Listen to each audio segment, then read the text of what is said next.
पर सबसे तेज दौड़ने वाले अगर जीव की बात की जाए तो वो चीता है। जी हाँ दोस्तों, पृथ्वी पर अगर किसी जीव को सबसे तेज रफ्तार में भागने के लिए जाना जाता है तो वो चीता है। वो तकरीबन 110 किलोमीटर प्रति घंटे की रफ्तार से दौड़ सकता है। पीएम मोदी के 72वें जन्मदिन के अवसर पर नामीबिया से चीतों की एक खेप आई है।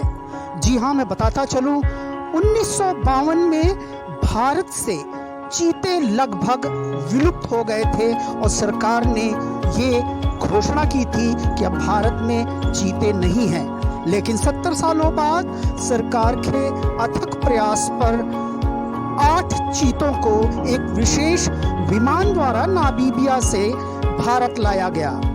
ये चीते दरअसल ग्वालियर के पास कूनो नेशनल पार्क में छोड़े गए प्रधानमंत्री नरेंद्र मोदी के जन्मदिन के अवसर पर। 8 चीतों में 5 मादा 3 नर हैं और इन चीतों को 1 महीने के लिए क्वारंटाइन केजेस में रखा गया है। 1 महीने तक इनकी पूरी देखरेख की जाएगी। उसके बाद इनको छोड़ा जाएगा, आज़ाद किया जाएगा नेशनल पार्क में। नामीबिया से लाने का कारण यही था कि वहाँ का तापमान और विंध्याचल क्षेत्र जो कि ग्वालियर और एमपी के पास है लगभग समान है और उस वातावरण में चीते आराम से जी सकते हैं। ये बहुत बड़ी उपलब्धि देखने को मिली प्रधानमंत्री श्री नरेंद्र मोदी जी के जन्मदिन के अवसर पर। अब हम कह सकते हैं कि हमारे यहाँ भी चीते हैं। आने वाले वक्त में सरकार तकरीबन 50 चीते और लाने की प्लानिंग कर रही है।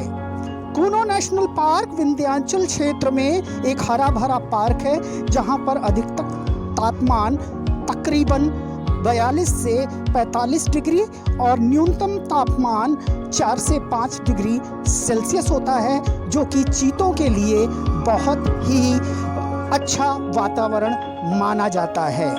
आने वाले दिनों में चीते और ज़्यादा होंगे। जिस तरह से हमने बाघों का संरक्षण किया और विश्व में आज बाघों की बात की जाए तो भारत अग्रणी देशों में है, उसी प्रकार से अगर हम शेर की बात की जाए तो शेर भी भारत में अच्छी खासी जनसंख्या में है। इन जीव जंतुओं को संरक्षित करने से एनवायरनमेंट में बहुत बैलेंस बनता है और आने वाले वक्त में जिस तरह से पूरा वातावरण बदलता जा रहा है उसको रोकने में बहुत कोशिश की जा रही है इन प्राणियों की वजह से। एक बात और है कि उस नेशनल पार्क में बहुत भारी संख्या में सांभर, चीतल और अन्य बहुत से ऐसे जानवर हैं जिनको आसानी से ये चीते अपना शिकार कर सकते हैं और उनको जीवन जीने में आसानी होगी। प्रधानमंत्री नरेंद्र मोदी ने इस अवसर पर उस पार्क में जाकर उस बाड़े को खोला और चीतों को आज़ाद कर दिया। ये चीते अब भारत में एक बार फिर अपनी संख्या बढ़ाएंगे। जय हिंद, जय भारत।